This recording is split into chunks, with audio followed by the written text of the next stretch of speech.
Hey, what's going on? This is Logan with Swamp Marshal Archery, and we're going to talk about why you should consider reaching out to us to build a set of arrows for your next deer season.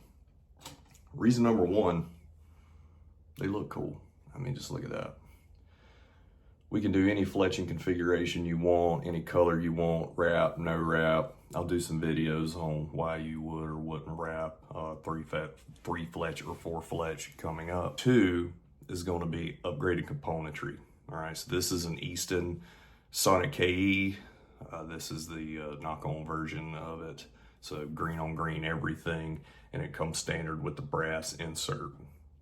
Now, most arrows these days are coming with aluminum inserts, which is a problem because they are super lightweight and they are also very prone to bending. Mainly the structural integrity, and that can rob you of your penetration if this bends while it's inside the animal, but also more importantly, if you hit something hard or if you pass through the animal and you hit the ground, rock, roots, whatever, it could bend this insert on the inside, and then your arrow is basically useless at that point.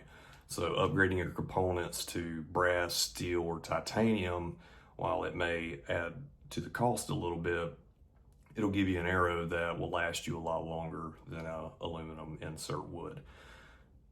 The third reason, and probably the second most important next to looking cool, is going to be it's going to add penetration. First reason is most of these inserts, these heavier inserts, are going to be 50 to 75 grains. You can get them heavier than that. So it's going to add mass to your arrow. Now, you may be thinking, well, Logan, that's going to slow my arrow down.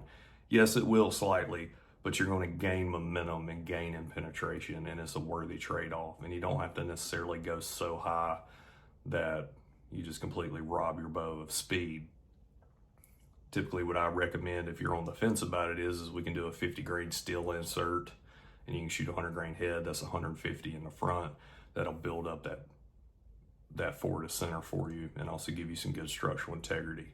But what forward to center is when I balance this arrow, the arrow balance needs to be as far forward as possible.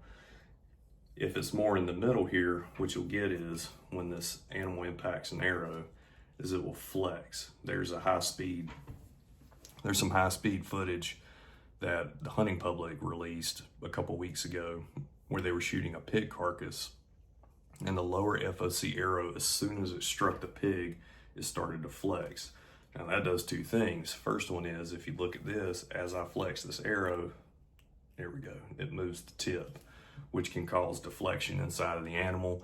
And also this shaft will actually make contact with the meat inside the hole on either side. Both of those things robbing you of kinetic energy and killing your penetration potential. So adding forward to center, if you watch that video, what it does, it's almost like you're putting the energy in the front of the arrow and it's pulling the arrow through, causing less of this and more straight inside the target. It also aids with arrow flight, makes your broadhead tuning so much easier when you have a higher forward to center.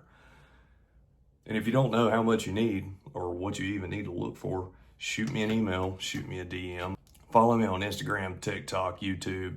I'll be posting some more videos, or you can reach out to me directly with your arrow setup or your bow setup, and we can go from there to get you in an arrow that's going to meet your needs and also last you.